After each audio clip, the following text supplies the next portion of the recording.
Yo, yo, yo, yo, yo, yo, yo, yo. What's up, everybody? What's up, everybody? Today, it's a good day.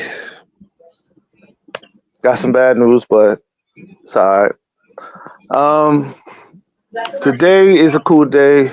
Today is the 221st episode of the In Your Face Show. And I'm here with my main man, He's new in the game. He's ready to rock and roll and get this thing rocking. Mr. Sebastian Vega. What's up, man? What's going on? How's it going? I want to start by saying, I don't know if you guys, if everyone in the chat, y'all can see that picture of my face in the top right corner. I don't know who that guy is. That dude clearly looks way better than me. You messed up by not getting that guy and bringing me on instead. You should fix that next time. All right. Let's see. That's the thing. So I hear that you got a movie called The Reaper coming out very soon. What's that about? Oh yeah. So the Reaper's really cool. I'm excited about the Reaper. A good friend of mine, a former collaborator and good friend of mine, David J. Paul, he tipped me off to a production going down, an audition for a horror film called The Reaper. And I decided, I'm gonna shoot my shot and see if I can get in that shit. And I'm happy to say I made it, and here we are. So the film, I just told you it's a horror film. And how would I describe the film? If I had to give it one sentence, I would describe it as, imagine if Joker, Joaquin Phoenix 2019 Joker, imagine if Joker was working in an office cubicle and he just decided he just had it and he's just not going to take it anymore. Well, then you got the Reaper, combined with a supernatural twist, of course, but that's pretty much it. I'm excited to be part of it. We got some script revisions coming out at the start of the week. Looking forward to getting my hands on that. Looking forward even more to meeting my talented cast and crew, doing table reads. The best part's going to be actually being on the set, shooting that shit. I can't wait for it to be out. It's going to be a blast, and I can't wait for all of y'all to see it. Awesome. So, we got David J. Paul in the house. What's up, David? Oh, he's here already? What's up, brother? Let's go. What up, brother? What's up with you, man? How's your day going, brother?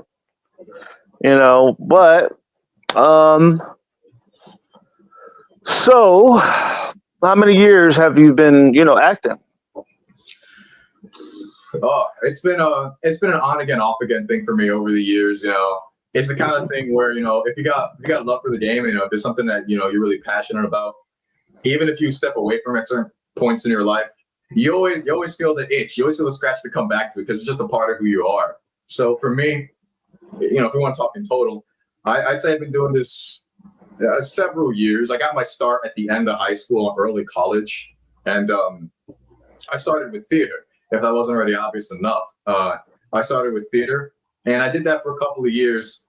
But I decided that I wanted to do something more, I guess, permanent, something that I can look back on and enjoy. Because the great thing about theater, in my opinion, is also its greatest weakness. It's that transient, ethereal elements, the fleeting nature of it. Performances are great, but after that, it's just done.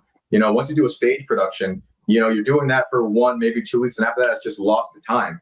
The beauty is that each individual night performance can usually have something different about it to make that performance unique. That's part of the charm, the fleeting nature. But then once it's over, it's done forever. And I thought to myself, I have a lot of fun doing this, but I would really like to be a part of something more involved, more permanent, and something that I could look back on. So I decided to branch out into trying, to do film acting and screen acting instead. And I've been doing that for about maybe a solid 2 years now. So all in all, maybe like 5-ish years in total between theater and trying film. Mm-hmm. So, which one do you like the most, film or theater? Well, that's a difficult question because, like I said, they offer different experiences both for the audience as well as the performer. It just comes down to what you enjoy more personally, which is the nature of your question. How redundant of me to say.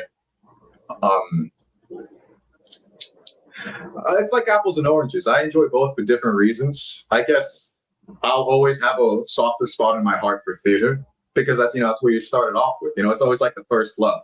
You'll have many loves in your life, but that first one is always going to be the most special. So probably theater, but like film is right up there too, just like right around there kind of stuff. Awesome. So so where do you feel you fit in the industry of movies? Where do you feel like do you feel like you're more horror verse, or just do you feel like you're a variety actor? Well,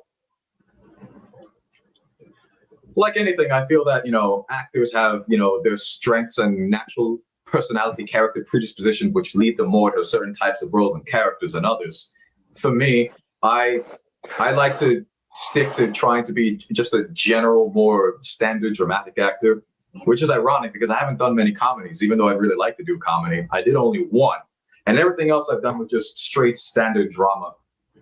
So I guess I would peg myself as being your standard dramatic actor, leading man kind of thing, even though I'm not leading this picture. But like in all the other stuff I did, I've either been the lead or one of the main leads in a typical protagonist way, or oftentimes on the other side, like we were talking about backstage, oftentimes I find myself playing the villain because, I have a big voice. And since I come from theater, I can do big energy, things like that. So I naturally find myself playing villains a lot of the time. So I guess maybe villain seems to be like the most natural thing I see for myself. In acting terms, that would be called playing the heavy, is what we call it. So I guess I'm the heavy. More often than not, I play the heavy. That's what I see myself as. Okay. So, being, is actually a natural jokester. He should An do actual a movie jokester. playing himself, and all characters should be played by himself. LOL. Yeah, that's the thing with David. You always appreciate it because he can slide you a compliment, and you can read it two different ways. It can always be a backhanded slap. So I like to take the good with the bad. I'm going to assume good intent on that. Thank you, David. Yeah, me and David, we get each other all the time, David. Fuck you, David. No, no, me and David, we cool. We cool. We have fun. Yeah, me and David, we cool. We always fuck around like that. We always goof off like that. Shout out to David, by the way. Shout out to David J. Paul, because again, we always like to talk shit because it's fun. We get along like that, of course. But placing respect on names where it's due. Because again, David pulled me into this.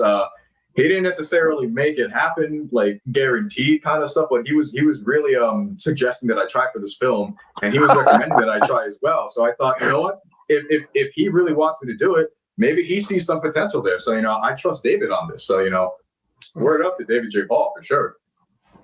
Oh yeah. He's a jokester. You know what I'm saying? You never know what you're going to get from him. You never know what you're going to get from the guy.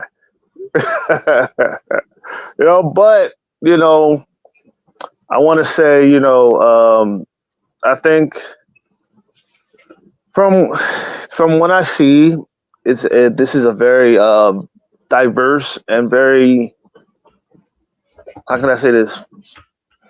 Very juicy cast. Let's just say that. There's a cast of very young folk, youthful cast. You know what I'm saying? Like, what I'm saying is like this, like, how in some movies you'll have older people playing in movies, but now this one is a very youthful cast. You know what I mean? And from what I'm seeing, I think y'all got something good here. You know what I mean? So, I definitely always try to I try to get very involved in my work. I get very committed to the process and character whenever I'm involved in things. So I'm looking forward to bringing that to the characters, Vincent, as well. So my character, I have complicated feelings about Vincent in a good way. I think that means a character is layered and has substance to it because, like I described the premise of the film as, David J. Paul, he's our lead, of course, and he plays the main character who I described as, Joker working in an office who's just decided he's had enough. And one of the biggest reasons why he decided he's had enough is because his daily existence working the job is just an absolute assault, an absolute bombardment of his character at every opportunity by the extended cast of office colleagues. And most of them are ruthless and unapologetic, completely, without a second thought, on just straight dunking on David's character. But one of the only things I noticed is one of the things I noticed in some characters is my character, Vincent, he seems to be one of the only people that at times seems to give pause and consideration, but not completely across that line where he realizes what they're doing is a wrong thing. The character, I'm forgetting the name, either Sarah or Emily, one of those two women, they understand and defend David because rightfully so, a human being should not be treated that way. Everyone should be respected. But I see, like every now and then, it looks like my character Vincent has a moment or two of clarity where even he recognizes and sees, yeah, this is getting a little excessive. Maybe we should not do this. But ultimately, it never clicks for him to change and to be a better person. Just like he's right on the line of having a recognition of an improvement character arc, but he never crosses that line.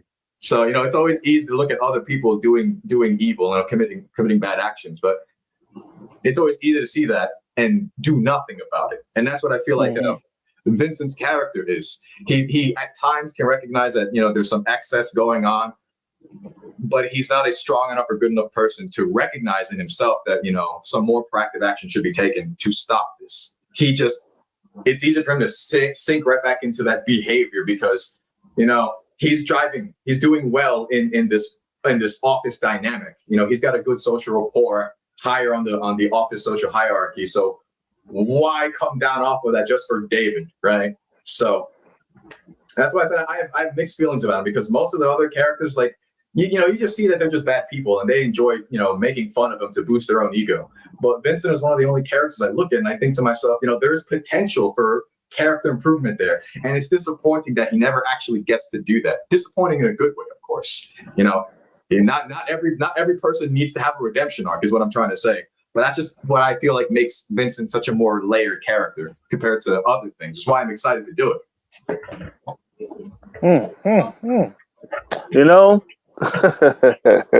That's why I was like, yeah, he's very lively. You're very lively, I could tell. You're very lively. It's the theater. I told you, if it wasn't already obvious, yeah, I started in theater and it shows. Yeah, a very broad voice. Very, very broad voice. Thank you. So you gotta I pay attention to detail. I know this stuff, you know what I'm saying? Pay attention to detail. But, believe in building, your character, and honing your craft. Like, and I really like that you have that, that creator vibe to you. You know what I'm saying? And you're not afraid to go out there and add on to the character. You know what I'm saying?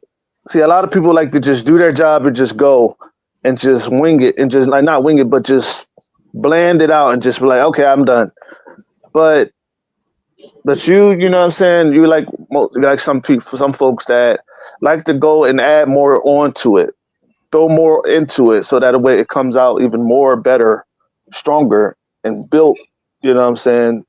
To last. You never know. This could be a spinoff. You know what I'm saying? Into another horror movie. You just never know.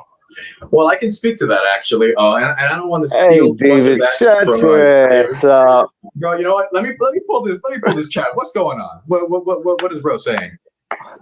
What's going on? What is going on? You said I got a girly voice, David. You shut up. I just now see all of this, bro. Oh, David always coming in swinging hard with the bands. Let me tell you a little something, by the way, that David did the other day that I really do appreciate, by the way, Dave. I told you this when we was talking the other day on the phone, so you know what I'm saying is true, but I'm just going to share it again for the entertainment of the audience at my expense. So, we got this big group chat, right? We got this big group chat for the whole cast involved in the production, and I got involved in the group chat, and like I want to say 2 or 3 days go by, and I wasn't really saying much in there, and that's not me, 100% my bad. I got to hold the L on that. That's my bad for sure. But then David, he goes up in the chat and he asks me, he tags me, and it's like, yo, Sebastian Vega, are you still alive? You still in here, bro? I'm just like, oh, dude, that just like put me on blast like that, 100%. I can always count on David to make something happen, one way or the other. He always does that to me. Yeah, David. You got a face plant there, David. Yeah. You asshole, David. You fucking asshole. But addressing your point about potential future for this production is well, I don't want to take too much away because this is really more David and the director's story to tell. But what I can say is, I believe we do have mind for distribution.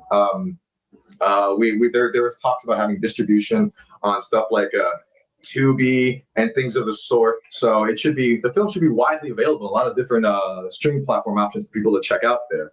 And I very much enjoy it if people did do that, of course. Just a little bit. Just a little bit. Well, I mean, shit. You know what I'm saying? You gotta put it on every platform you can because you want to get it in multiple people's faces. You know what I mean? And what I'm like I told you, it's a way to go, man. See, and really to get it out there too, word of mouth. Tell everybody you know. Talk about it everywhere you go, bro. Everywhere you go. That's where I low key got a big problem with that because and I already told David this, so he knows it's true. Check my page if you don't believe me, but yeah, I don't got many friends. To tell you straight, I don't have many friends. So when it comes to like, promote the film, tell your friends and family, I'm just left looking around going, I'll tell whoever will listen. That's it. Well, but just yarn. Sorry about that. No, you're good. I wanted to actually ask you about something though. Because I was talking to David about this a while ago. He told me that he was in a comic book, played a character, and the character was modeled after him in a comic book called Jarhead. And I've known about that for quite some time now, but what I only learned recently was that that's your work. You create and write Jarhead, right?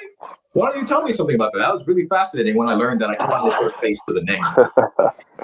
Well, see, building up the Jarhead is let's just say that is my baby. You know what I'm saying? I birthed him 20 years ago. He's still crawling. Let's just say that. Still crawling. Still crawling, still, still getting this dude, and yes, Jarhead is, is building, is coming out soon,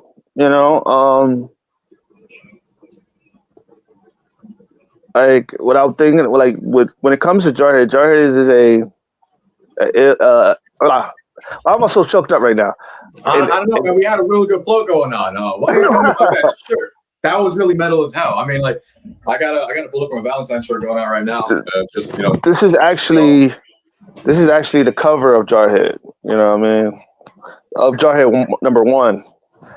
And well, for those who wants to know about Jarhead is basically, he's an angel mixed with a human, and he's an ex-Marine and everything. He's basically Marine, and he is basically he's ruled by the basically he's out for justice for the killing of his parents, and his parents get killed by his long lost uncle, and everything.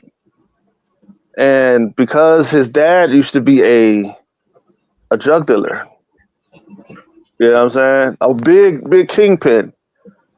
But him and his uncle used to be him and Jarhead's uncle used to be partners. You know what I'm saying? But one became greedy and one wanted to just change his life. But the villain didn't want to. The villain didn't want to change his life, so he killed him and took everything he had Hmm. and tried to kill off his family.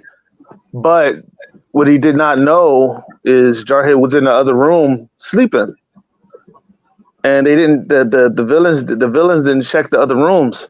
They just mutilated and killed the parents and didn't go in the other rooms and everything. And but also here's a twist to it. Here's a twist. At the time, they did not know that Jarhead's mother, well, stepmother, was pregnant. Oh, Yeah, his stepmother was pregnant, and yeah, his stepmother was pregnant by Jarhead's dad and everything, and he realized his brother was stolen out of out of Jarhead's stepmother's womb, and so basically, they C-section remove the child, so their odds are the child is roaming around somewhere. So he wants to yeah. go look for him. Presumably also to get No, revenge for Jarhead the. don't even know Jarhead don't even know he exists. Oh, oh, Jarhead that's doesn't gonna be even set up for a really good plot twist, a big reveal later on. exactly. Jarhead And now doesn't you even just know. ruined that twist for the entire audience. Now they're not even gonna buy your book. Why even buy? They know what's gonna happen. Ah, no. It's a big twist coming, but I'm not saying. No. I know how to write. This is this is all this piece of cake. See, when writing, you have to have a plot twist, but you also have twists in the story, but you also has to have a cliffhanger. You know what I'm saying? So I'm gonna leave y'all right there with that. I'm gonna leave y'all right there with that. Just to understand, he has a brother that doesn't even know he don't even know he has a brother. The brother don't even know he's a baby at the moment, right? And so he grows up hating his brother Jarhead, hating Jake, his brother, because the villain put in his head, oh, he killed your parents. He did this, he did that. You see what I'm saying? The setting of conflict between the two. Exactly.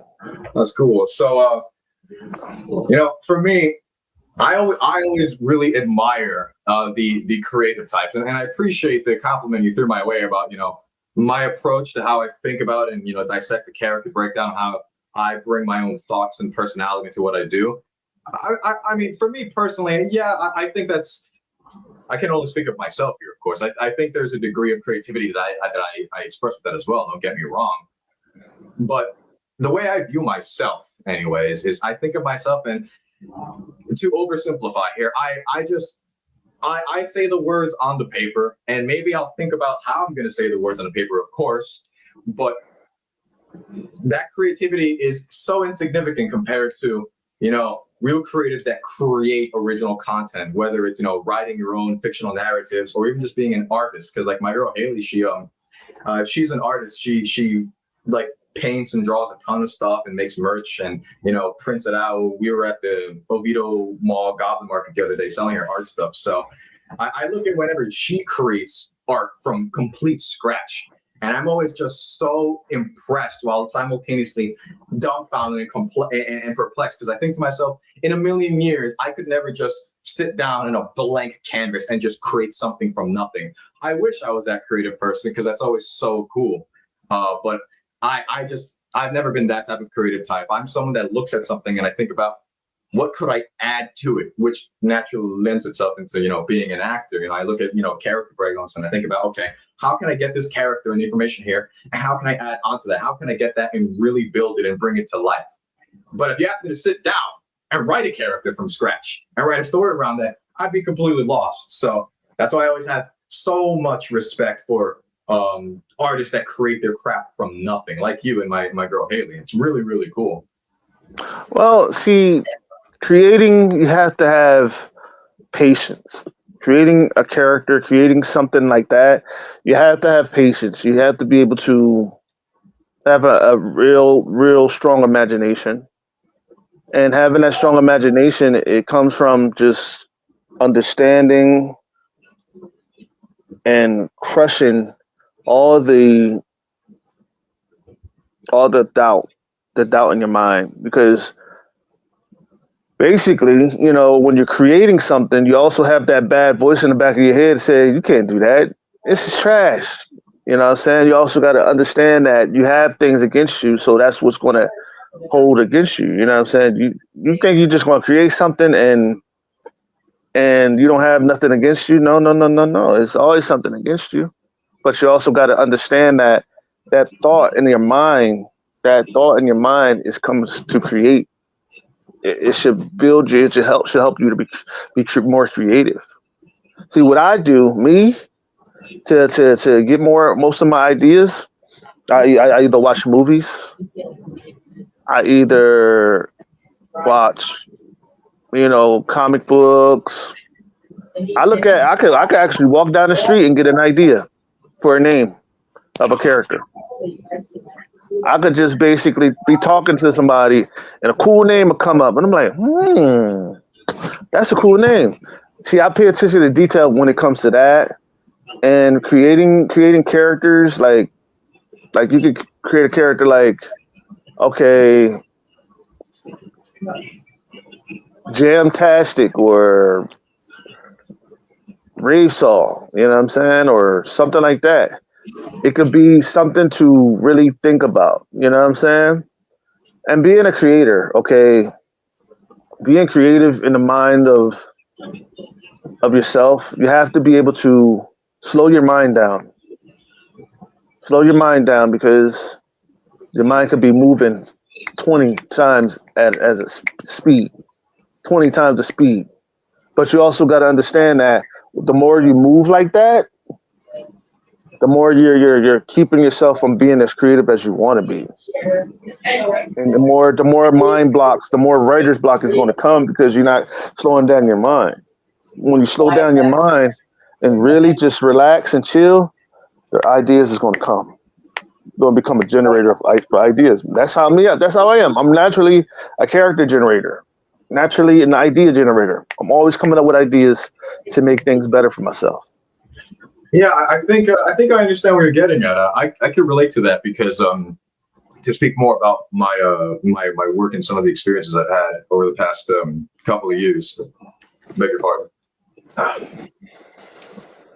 I really need a haircut. It gets so hot. But anyways, a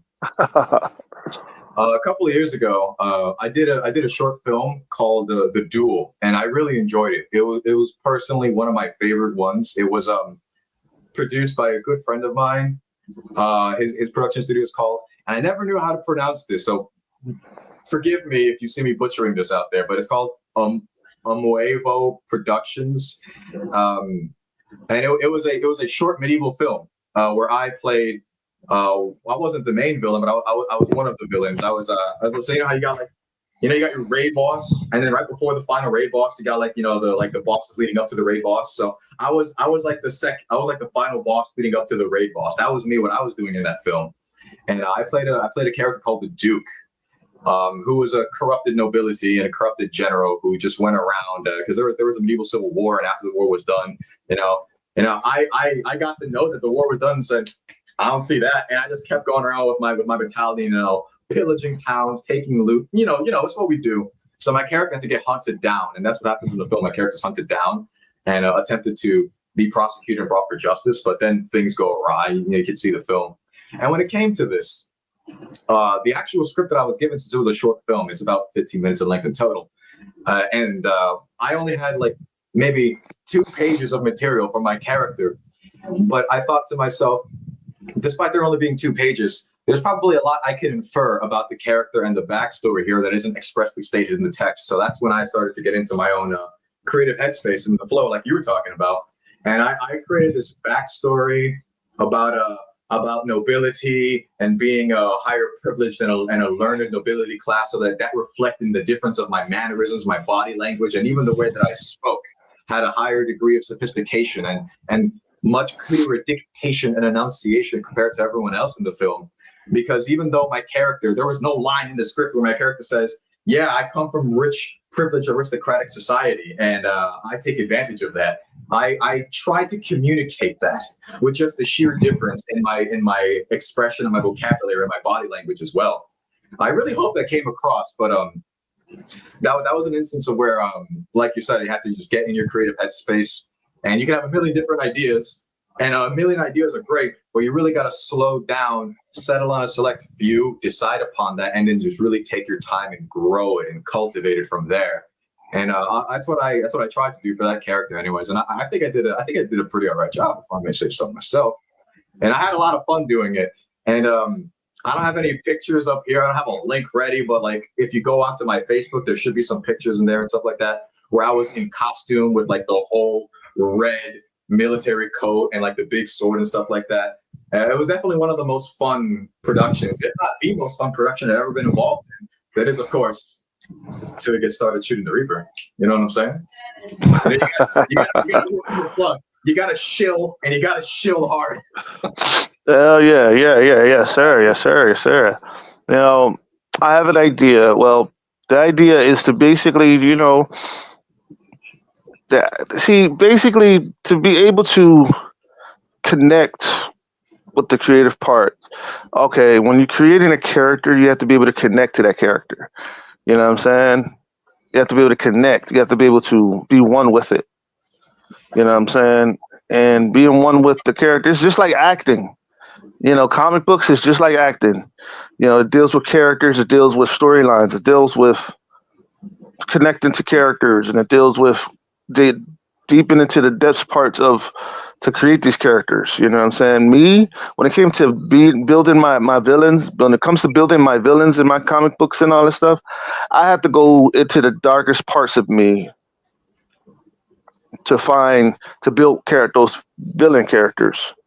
You know what I'm saying? The evil side. But when it comes to the good side, when it comes to the good characters, that comes from me being me, goofy, awesome, crazy. And you know what I'm saying? That comes from me like that. It comes from my culture, comes from where I'm from. It comes from a lot of things. But also, it comes from God, actually. You know what I'm saying? Actually, I want to say it comes from God because without him, there's no greater good, There's nobody greater than him. Nobody awesome than him. That's God. Seeing Daniel Taylor should play a podcaster, he can play himself, and then Sebastian Token takes his job. It's a play a podcast. He can play himself, and then Sebastian Vega takes his job. I think this joke is too high Q for me, and it's flying right over my head. It's probably my double-digit IQ, but I'm gonna assume there's something really clever in there that I'm just not picking up. But good one, David. Good one, David. I read what he said. Good one, you fucker. Good one. Good one. Geez, I just had something I wanted to say. There goes my ADD brain, just shooting off the wall again, forgetting everything. But see, I'm gonna tell you a little bit about David's character in the comic. David's character is the character that is the one where he's like the character that goes before the team, right? And he fucking goes crazy. And when you tell him not to kill the hostage, he's just going to kill him. Wow. And you tell him, what the fuck you kill the hostage for? Because you looked at me wrong. Now we ain't got no hostage. You know what I mean? That's the crazy one. And then you tell him, okay, oh, you know what I'm saying, wait for the team. No, he wants to go guns blazing. He's the character that's just like, okay, you know what I'm saying, I don't care, man. Y'all holding me back. You know what I'm saying? Let's go. Stuff like that. That's the character, you know what I'm saying? He's a loose cannon. Yes. Damn right. Damn Yeah, right. yeah, you like that. You like that. You're playing a certified grade A badass, David. That should feel right at home for you. Yeah, see, we have fun. We have fun here. See, we're gonna work that thing out. We're gonna work that thing out. We're gonna see. I'm gonna tell you something, and nobody dies in my universe. Nobody dies in my galaxy. Nobody dies in my world. The reason why I say that is because if you kill off characters, you have to create more. Why not add on to the characters? Why not add on to their story? Oh, that's true. Yeah, that's why like You know what I'm Batman saying? and Superman died like 5 times and keep coming back. You can't just kill them. Exactly. We got to sell some books. All right, the only books they're selling here is Batman. Sell Batman books for the end of time. Batman can never die. Jesus, it's crazy. It's Yeah. crazy. Warner Brothers. How do you think Marvel and DC is going on? Their characters die every second or every moment, and they still come back. With another character death, like, oh, the Joker's not playing games anymore. The Joker's gonna do real shit in the Joker War, or like just recently, and like, I know the Riddler's up to some shit right now. And it's like the Joker, like the Riddler is not playing around now. The Riddler's he's doing it for real. Like, yeah, he's gonna be doing it for real until Batman slaps his shit. And you got to reset the continuity so he keeps selling more books. I think this is I think this never-ending status quo for Western comic books. I think that's one of the biggest reasons why Western comic book sales have completely just went straight into the gutter compared to manga sales. Because aside from, I want to read Batman. Where should I read Batman? You should read You should start with Batman issue, Detective Comics issue 269, and then you got to read up to 320. I'm doing something right now. All-Star, and then you got to read All-Star Comics. Just, you want to read One Piece, you read Volume 1. And then you just go from there. And if characters die, typically in manga and anime, they're dead and they don't come back. But like when Batman and Superman die, you know they're gonna be back. So there's really no sense of tension or stakes because the status quo will always reset itself back to normal.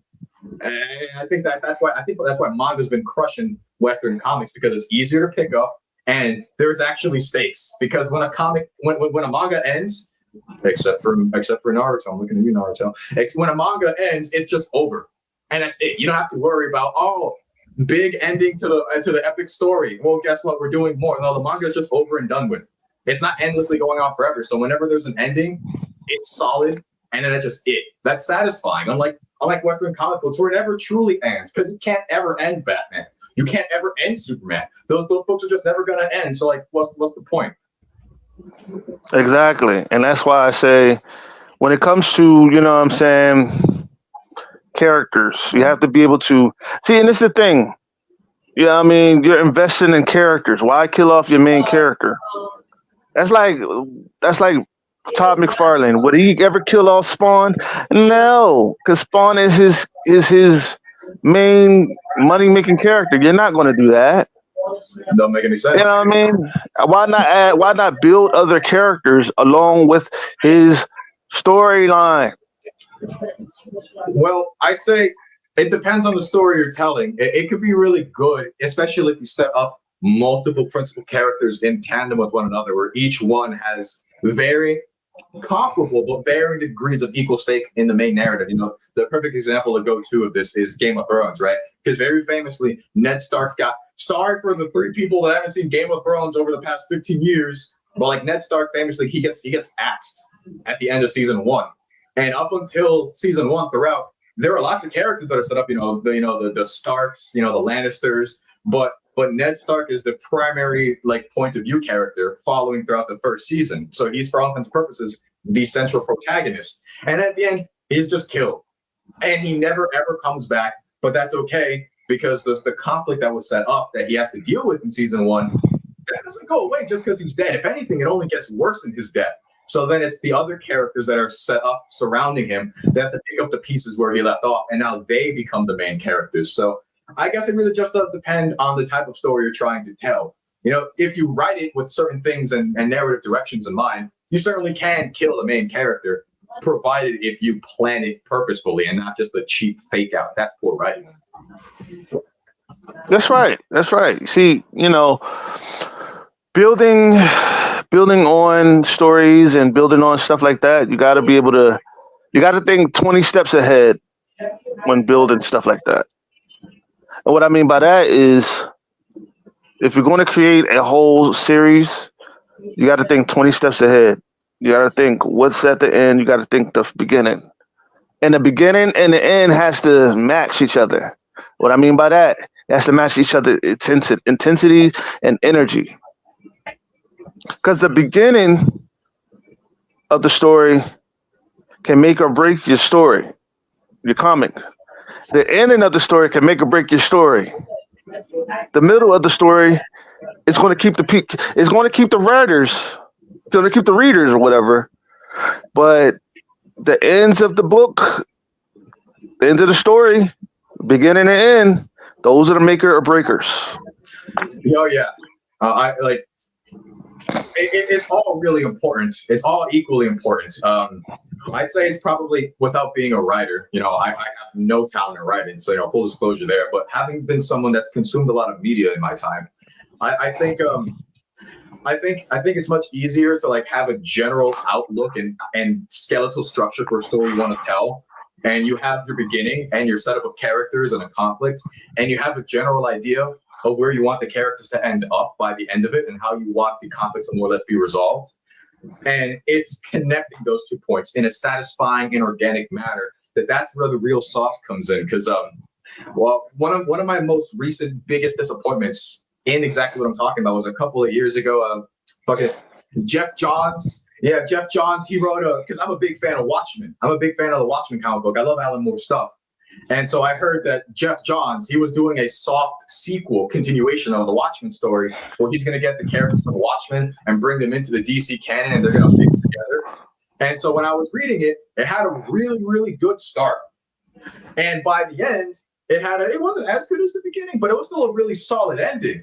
But it was just that midsection where everything was a slog, and it was just disappointed, and characters were acting in ways that didn't make sense. But you could tell it was clearly just so you could get the characters moving, because they're supposed to wind up at a certain point by the end of it. So just keep the plot moving along. So like the whole midsection was the worst part of the book, but the beginning was really cool and the end was really cool. And this is what I mean when I say I think Jeff Johns sat down, and when he was thinking of the story in his mind, he thought of how he wanted to start it, and he thought of how he wanted to end it, and he decided on that really early on because it was cool. But the problem was now he couldn't really figure out a good way to coherently connect those 2 end points and the beginning points together. And so the result was a really mixed book. I don't know if you ever read any of that. There's Doomsday Clock by Jeff Johns. It was during DC Rebirth a couple of years ago after they reset after the New 52 continuity reset. It was very disappointing. That would be, yeah. That's very, very disappointing. Very disappointed. That's why I would say, breaking into comic industry and movie industry, it's the same. It's practically the same, because your first impression is your last impression. Your first impression is your last impression. And that's why I say getting into comics and movies, I think it's easy for me, because I know how to write, I know how to act, I know how to be myself. Basically, if you really look at it, acting is like being yourself. It's being yourself, but also cutting it off and turning it on. You know what I'm saying? And it's also about emotion. That's what real acting is about. It's about emotion. It's about adding and putting your trauma, that everything that you went through, and taking that and pushing it on and putting it on a character and watching that motherfucker go.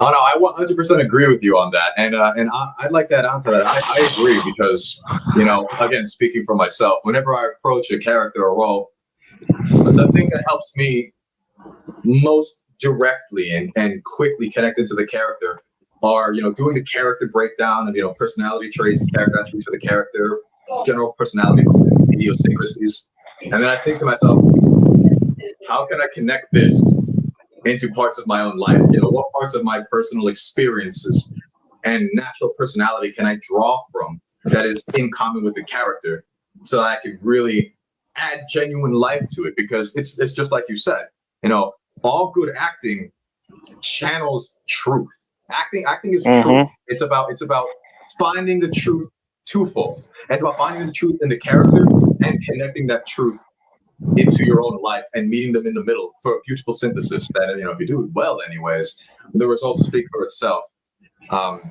So I definitely agree with you on that. I think you're 100% right on the money with that. Yes, yeah. See, being an actor and being an actor, it's about pushing yourself to the limit and becoming something something that you like. Basically, it's basically dress up or becoming a character that you have to become. You know what I mean? And see, what I was always taught, you should have your podcast show poster, past poster in a frame and hang it behind you on your wall. Your wall is a playing buddy. It's Yeah, too plain. you can see mine. You know what movies I'm a fan of. Take a wild guess. Take a wild guess.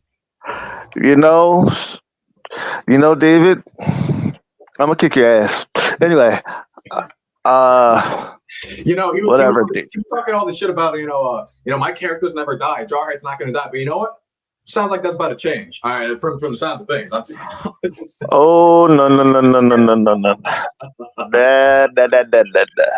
Nah, I got an idea for that. Don't worry, I'm about to shell shock you. Right now, bro. You over the show, David? It's funny. It's funny how my man Daniel, you mentioned earlier tonight, and I agree with you 100% that first impressions last forever, and the first impression is the strongest one.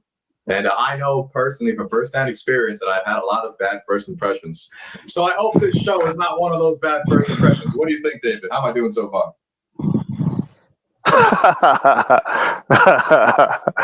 Me? You?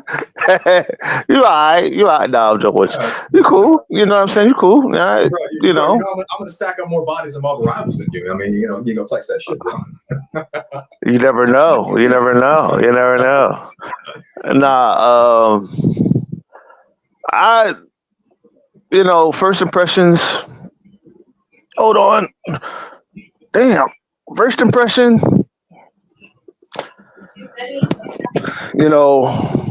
like I told you, you're a cool dude. You're a very cool dude, and I mean, anybody would love to have you on their show, on their movie, and very cool. See, thumbs up. Yeah, thumbs up. Yo, I appreciate that. Yo, why don't you let my boss know that? Why don't you go on to Facebook, DM Robert Iola, and tell him, yo, he's cool. I don't know. Sebastian Vega is all right. Yeah, it's all right. It's all right. Well, you know what? I'm looking forward to you being on the show, David. It'll be my turn in chat. David's been on the show numerous of times. I'm sure. Yeah, he's even interviewed my ass. Oh yeah. I a little bit of that too tonight. I'm just generally interested in talking to you about stuff because it seems like we have a lot of overlap and similar interests in topics. So it's not a good conversation. If that feels like an interview, well then you know what, I'll take that too. Yeah, exactly. Man, but I would just say, okay, on the show right now. How y'all doing, everybody? It's my cousin. Oh, word. All right. Yeah, I love you too. A special guest appearance. Well, see, you gotta do right, gotta do something good. He said you never know what you get when I'm on the show. Dan King Daniel telling those. Yeah, you always got something to say. You know what? I'll add on some nonsense into this chat right now. So for whoever's watching, by the way, you wanna get trashed tonight? Take a shot. Not even. Take half a shot every time you see me move my eyebrows. You're not gonna make it through the night. Promise you. I ain't saying nothing. I don't drink, so I ain't saying nothing. No, I ain't saying nothing. No. I ain't saying nothing. That was a different life. Not anymore. He said, "Oh man, you bugger." But nah, man. I have an idea. All right. I'm opening engagement. I'm opening, I'm open to having more elders, more people to play the elders of my series. You know what I'm saying? I have two elders already. You know, I know. Oh, I know. Oh no. Oh no. Always trouble. Of course, they always trouble, and I'm gonna get your ass in trouble. Yeah, you motherfucker. But nah, Man, I was saying like this. I've had ideas that almost Okay. put people in the hospital, so I don't got any better ideas. I did a lot of dumb stuff when I was in high school, okay? That's all I'm gonna say. Yeah, but um, The Lord, we have a elders. no, huh? The elders, you were saying. Yeah. The elders, yes. I'm actually, opening casting calls for characters, for people to be characters as elders, high holy elders, the holy elders. I have six more slots open for just for book two. One matter of fact, just for book three, and then all so forth, book four, so forth. You know what I mean? But y'all gonna love it all. I'm telling you, y'all gonna love it all. Okay. It's funny. Wrapping back around to the film I mentioned earlier tonight, the Duel. The ironic thing about that is that there actually is a prequel comic that was commissioned as part of the Kickstarter fundraiser campaign. It's about 6 or 8 pages long. I forget the exact number, but my character is in it. And the thing that annoys me, I was this close. Is they actually got the comic out before casting was even done. So no one in the comic actually looks like their live screen actor counterparts. But it's so frustrating because I think to myself, man, if you waited just that much longer, we would all be in a comic book right now. That'd be cool. That would have been so cool. They have a contest for those remaining 6. Okay. Yeah, I was this close to actually being in a comic book. I thought that would have been cool. I don't know. It's just ironic as all. Now that we're talking about comics and all that jazz. We still got a few minutes left. I'd like to ask you about your taste in comics. We got like 8 minutes left. We're close up the show. So let's have some fun with it while we're at it. You know what I mean? So, which do you fall on more? Let's just start basics, right? And we can work up from there. Like, are you more Marvel? Or are you more DC? And I'm talking comics. Movies, a separate conversation. Okay, I think that's obvious. I'm talking just books. I would say the movies. I'm not a fan of the movies like that. Yeah, I'm more of a fan of DC's animation rather than Marvel's movies. I don't know about the newer animated stuff is kind of okay, but like the new 52 animated stuff, I'm talking when they did the Flashpoint Paradox animated film and everything leading up until the end with Apocalypse War. Yo, that was so good. That was so good. You know what I mean? You remember Dark Side War? And I look at those films and I think to myself, Warner Brothers, why are you so stupid? Just make this, but in real life with real people and a budget. It's gonna sell like crazy. But they don't do that. Those are so good. I'm sorry to cut you off. I just got so excited because it's been a long It's cool. It's cool. It's been so long to talk to someone that understood that. They're the best. DC animation is usually the best. Well, see, and that's the thing, Marvel is good at doing the in-person live action type stuff, but if in all reality, I don't see. I would say DC stay making money on the animation side because it's great like that, and I would just say Marvel. I mean, I'll tell you what. Last 35 years of Marvel movies, though, and shit. Come on. Let's I ain't gonna lie. They've been good. They've been good. I'm gonna just say it like this, and I ain't gonna front. I'm gonna tell you like this. It's the age of the indie comics, man. It's the age of the indie comics, and I'm gonna be honest with you. I can't wait until Marvel and DC dies. I'm gonna just tell you like that. I can't wait until Marvel and DC dies and finally croak to death.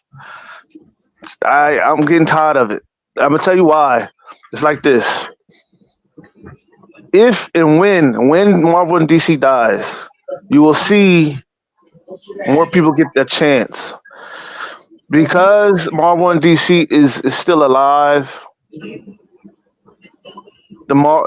see, it's harder for indie comics to really thrive like it needs to, because a lot of indie creators or writers or whatever wants to have that on their bucket list to be writers for these for Marvel and DC. But if you always got to understand this is that Marvel and DC, not everybody gets the chance. Not everybody's going to get that chance to do it. So I would say you're better off doing your own shit. So I mean, at least you're making your own money, and you can own your own IP. That's exactly. Exactly. I've seen, bro, on the honest tip, and I'm gonna tell you like this, man. I ain't even gonna lie.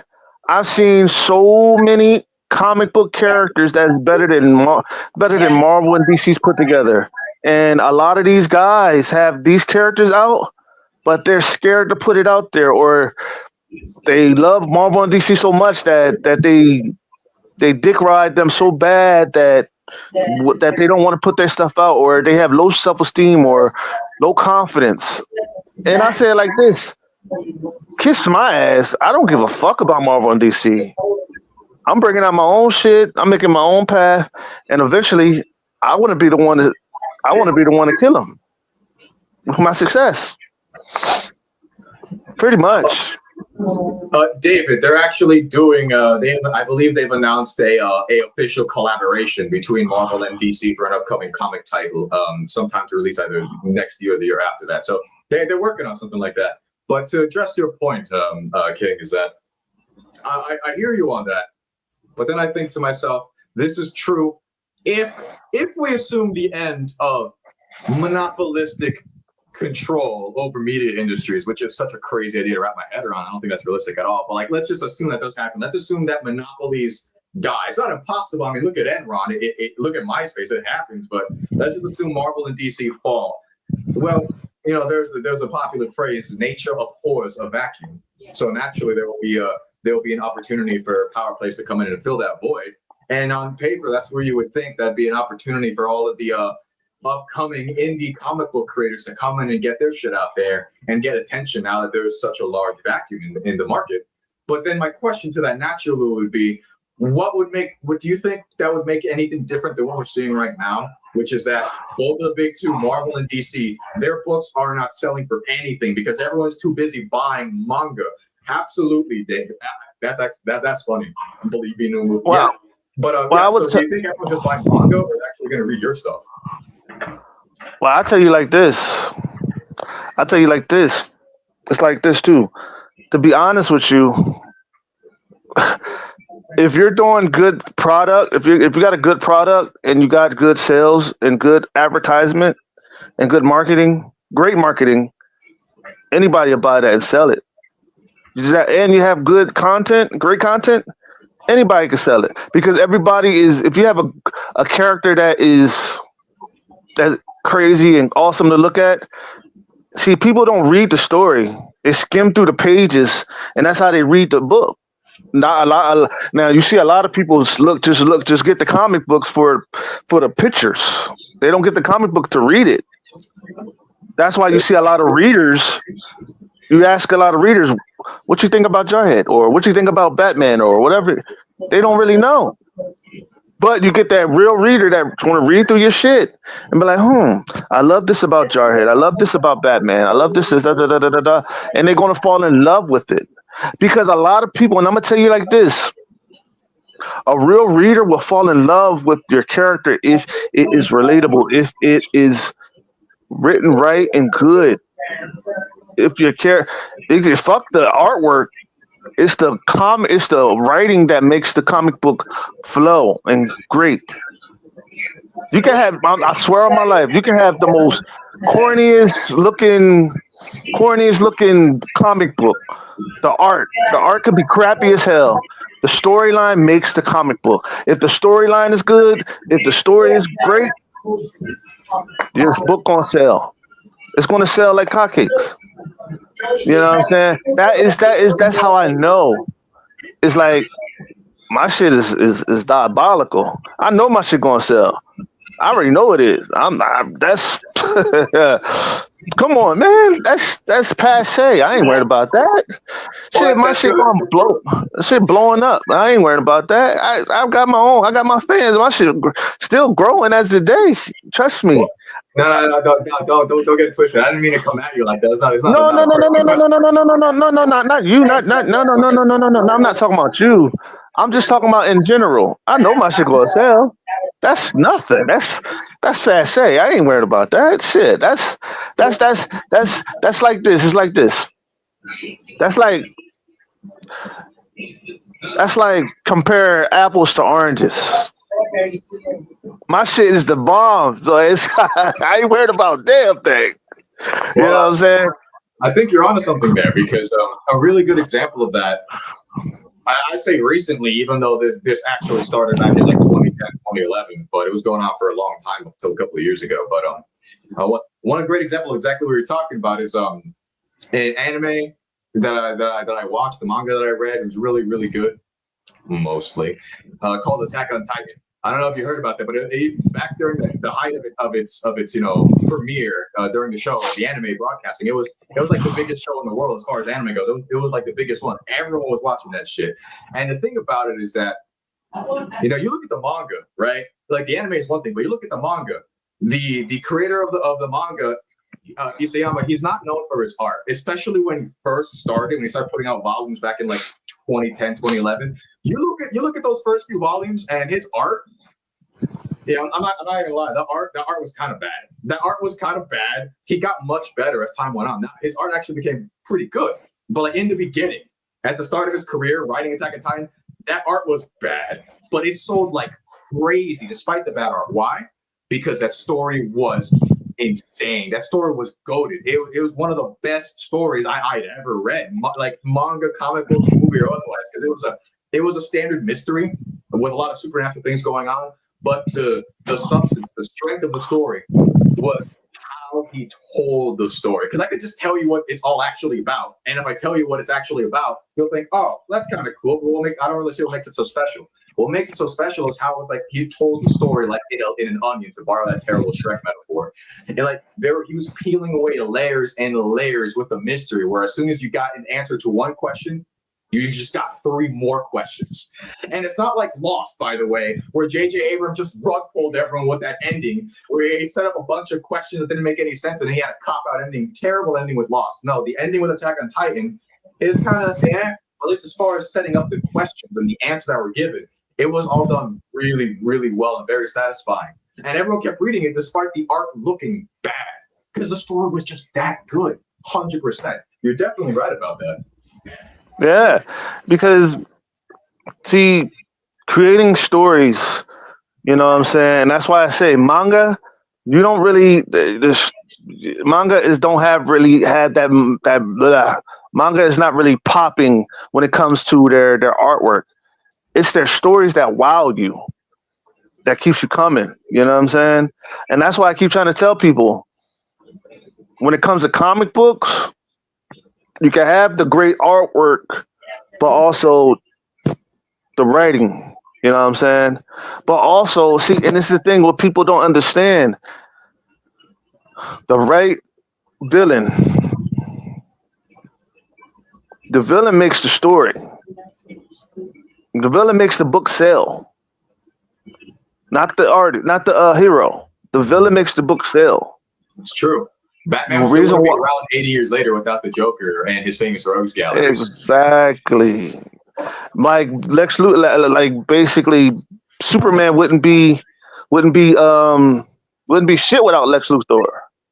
Yeah, we wouldn't be reading Superman if Superman didn't have Luthor, Mxyzptlk, Brainiac, Parasite, not Magneto, Metallo, right? Like the villains are, if your villains are like dog water in mid, then it doesn't really feel like there's any real entertainment value in the story, in the conflicts being told, because the villain is wholly uninteresting. So what do you care when the hero comes in and slaps him up?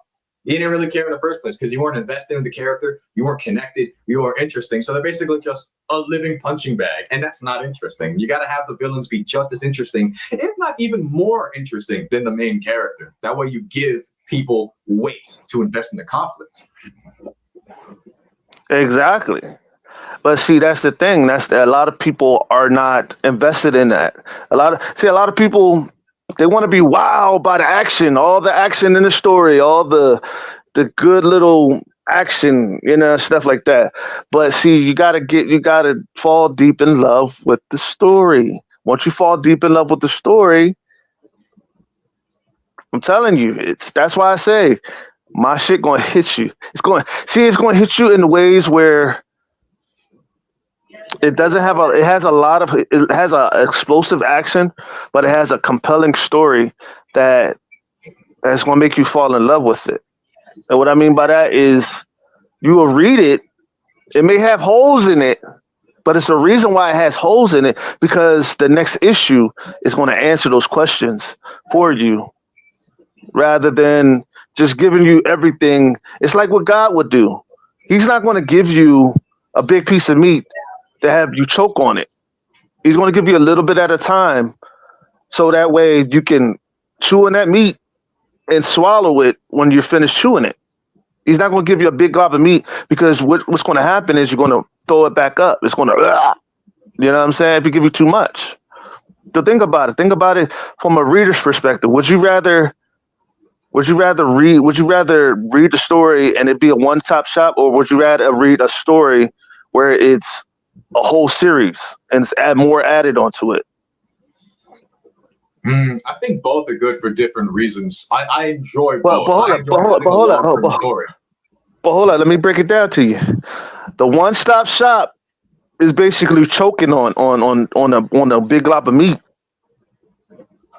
when you could have like took that piece of meat and broke it up and shredded it and put it in particles and gave you a little bit at a time, so that way you can swallow it and you can be like, that shit was good. Let me eat more. That's what a series is all about. That's why you got more. You're not front loading the story. You're like building it slowly. Exactly. So you have more of a journey for both the characters and you, the audience, and the reader. Exactly. And and really look at it. When you look at it like food, think about it. When you're breaking it off, like when you shredding that meat and shit like that, you're able to taste the food. You're able to taste the food, and you're able to taste the story, and able to understand the story, and able to be like understand the characters more, rather than just putting it. It's like a steak, right? And I know a lot of people know about steak. When you put steak on the stove, right? And you sear it and all that stuff and baste it and everything, whatever. Would you rather taste the whole steak and all its goodness, or would you rather just eat it because it's food? No, you want to spend your time with the steak. You want to let it simmer. You want to let it marinate. You want to take your time with it, make it nice and tender, fall off the bone. But like, you're just going to slap that on, maybe put salt, pepper, fry it, put it on your plate, slap some ketchup on it. I mean, it's food. It'll satisfy your base level craving for what's vaguely a steak, but it could have been so much richer if you just took your time with it. And I feel you on that. Exactly. That's what a real good story is all about. You taking your time with it. You taking your time and you building it, not going too fast. If it takes you 20 years to come out with a fucking badass story, rather than coming out with a story within a year, within a month, it's not going to work. It's not going to be badass. You see what I'm saying? Yeah. Now you can hit it off and be like, oh, I got it. You know what I'm saying? Good story. And then you get your 15 minutes of fame. It's just like that in the music industry, and it's just like that in the movie industry. You get your one big movie, one stop shop takes off. Your thing take off. What if, for example, okay, you get in another movie and you can't produce like you did in that movie, and you fall flat on your face because you didn't build on your craft. Oh, come on, That's King. just like Don't jinx me like that, bro. Don't jinx it. no, I'm not jinxing you. I'm talking about building a story. That's what it's all about. Mm-hmm. That's what it's all about. It's all about the. No, I feel you, bro. I feel you on that. You look, it's been a lot of fun talking. We got down to a lot of shit, but it looks like my time is starting to wind down here toward the end. Why don't I do my final contrived plug, my complete, contrived clunky shill here. So, let's wrap this up again. So, I'm Sebastian Vega. I'm playing Vincent in an upcoming film, The Reaper Firstborn, starring David J. Paul. Shout out, brother. And I'm looking forward to being a part of that. And looking forward to giving you more news and updates about that. Stay tuned. We got a lot of big things planned coming up. Also, I want y'all to hit that like button, subscribe to the channel, and hit that notification bell to get all that is the In Your Face show. It's been awesome. I got another show in like a minute at 8 o'clock, whatever. Yeah, I'm gonna get ready for that. See, we're gonna get ready for that. And thank y'all for watching. I love y'all. We'll be right back with another show. See y'all. Peace. Fun time. Always. Thank you. You're welcome.